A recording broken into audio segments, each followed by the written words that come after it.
Hello, it's Kerry with you today. One of my favourite tools to use in almost any project I make are stamps. And I taught a class very recently here in Melbourne to a lovely group of ladies on how to make your own mixed media stamps. Very, very cheap, very quick, very easy. So today I'm going to show you how I made these background stamps.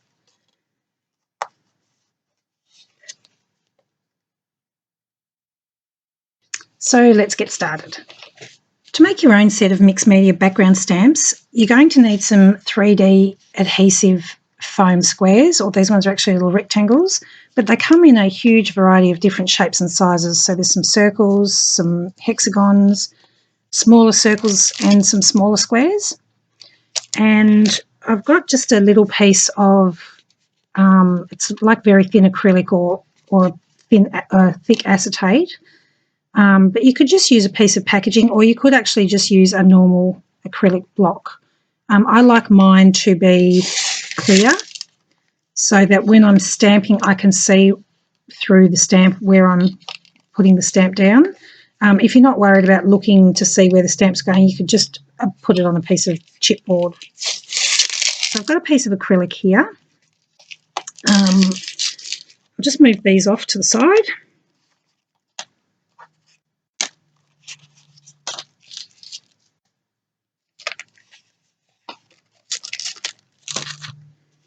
So to make the brick wall pattern, which was this one here, which is the one that's in the background of this card. So I've just taken the little rectangles and I basically peel one off, sticky side down onto my acrylic, and it doesn't matter where you put the first one, it's just a starting spot. So I've just popped that one on there. I might just grab a piece of coloured card so you can see. There we go. So for the next one, you can just eyeball it and pop it next to your first one. Or if you want your bricks to be more evenly spaced, you can take the sticky adhesive rectangle and stand it on its side next to the brick, the previous brick, and then just lay it down from standing horizontally, just lay it down, and it will give you a more even gap between your bricks. So again, just stand it on its end and then lay it down, and you'll get a more even gap. I'm not particularly fussed about how even my gaps are. When you come to the next row down, again, you can eyeball it and just get it roughly in the middle and pop it down. Or if you want it again to be more even, pop it up against the previous row of bricks and then just lay it down and you'll get a more even gap. If you want this stamp to become a never-ending pattern so you can stamp it next to each other continuously, you need to make sure that however many bricks you have along the top row here, you need the same amount here. So you'd have to have 4 on the next row. If you had just 3, when you stamp it, I'll show you what I mean in a sec, but when you stamp it, you won't have a continuous pattern. So, for example, if I left that at just 3, I'm just going to peel these off to show you.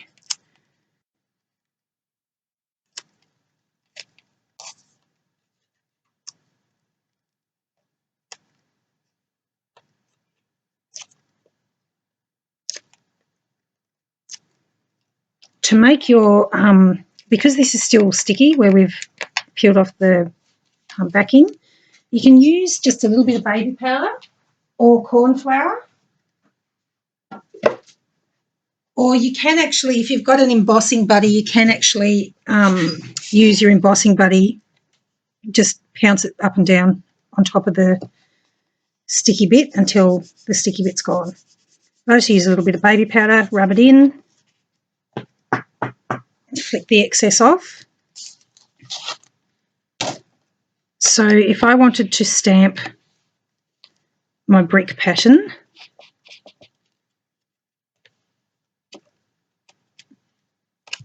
So I've got one stamp there. If I wanted to come along and continue my pattern, because my second row only has 3 bricks, I've got a brick missing here. So if you want to be able to continuously stamp across, you need to make sure however many bricks you have on the top line, you've got the next line has the same amount of bricks and so on. So I'll just finish off putting these bricks on.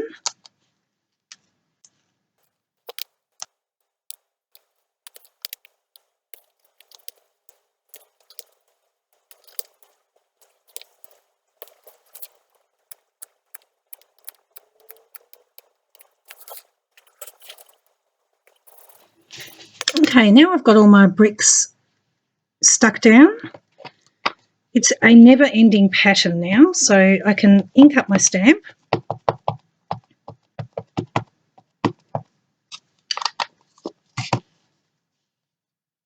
And I can stamp it, and then I can stamp it again, and I can continue on and on as much as I like, as many layers of bricks as I want to. Come down underneath.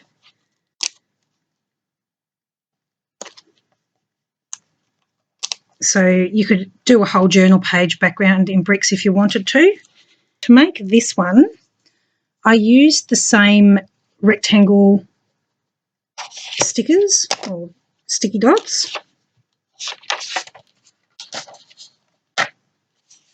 And I did this one a little bit differently because I wanted it to stay even, spacing between.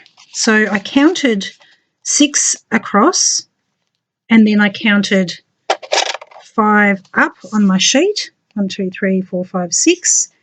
I can fold that there. 1, 2, 3, 4, 5. And I just cut that backing paper.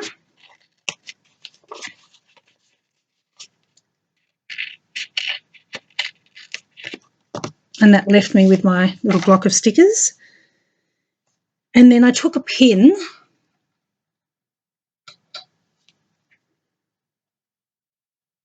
and I started peeling off every second back from the top row.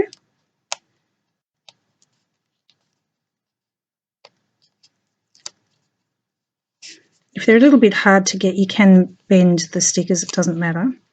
And then when I came to the next row, I did the alternate backing and just peeled that off.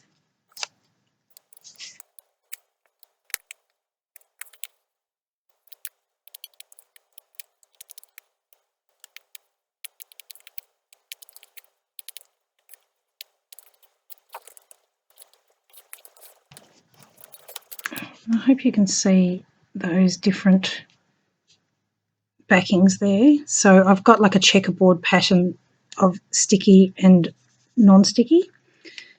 Oops.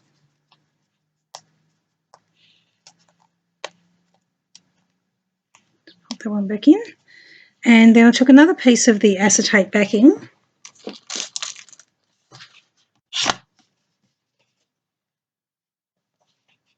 Just make sure that's going to be big enough.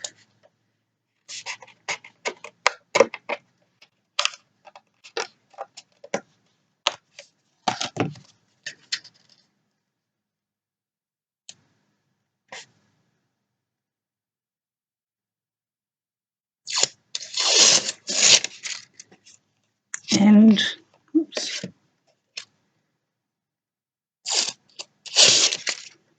And then I just stuck it on top. So the pieces that still have the backing on won't be able to stick to the acetate, but the ones that we took the backing off will be able to adhere to the plastic backing.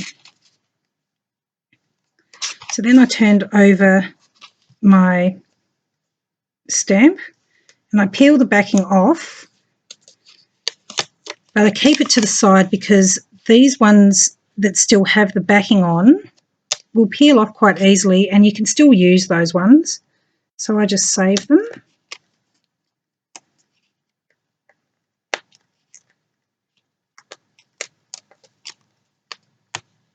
If they're in the middle and they're a bit hard to get, you can just use a pin to lift them.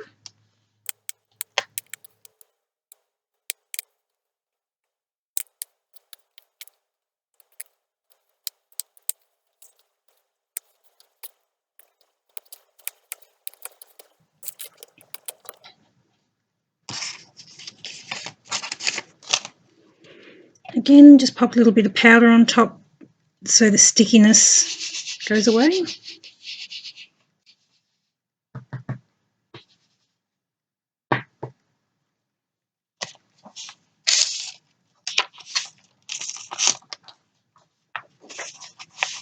And this is another one of those repeatable, never-ending patterns. So just inking it up.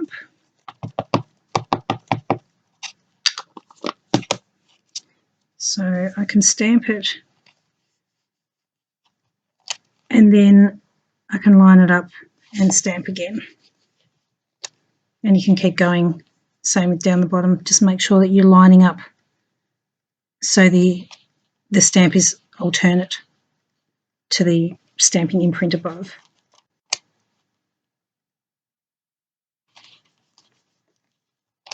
So you can just keep going with that one. So that's how I did those two. The rest of them are kind of self-explanatory. I'll give you a quick look at these.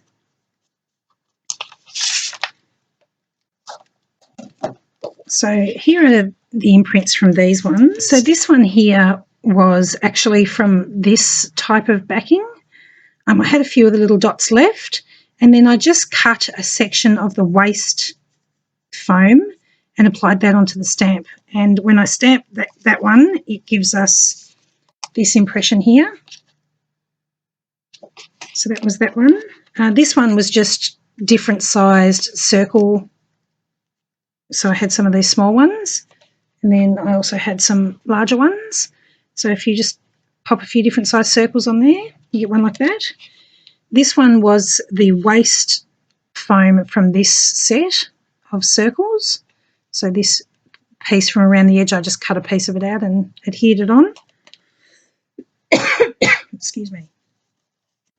This one was from these tiny foam squares, and I did this one in the same technique that I did this one.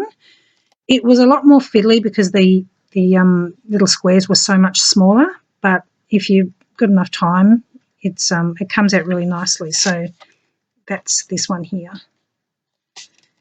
And then this little one with the hexagons, it actually comes with the hexagons all touching each other. So I just left little gaps between the hexagons to give me a little bit of variation. And that's this one here. So there we go, a set of background stamps that were really easy to make, really cheap and very effective. If you like this video, please give me a thumbs up and remember to share this video with your mixed media friends. And hope to see you again soon. Thanks for watching. See ya.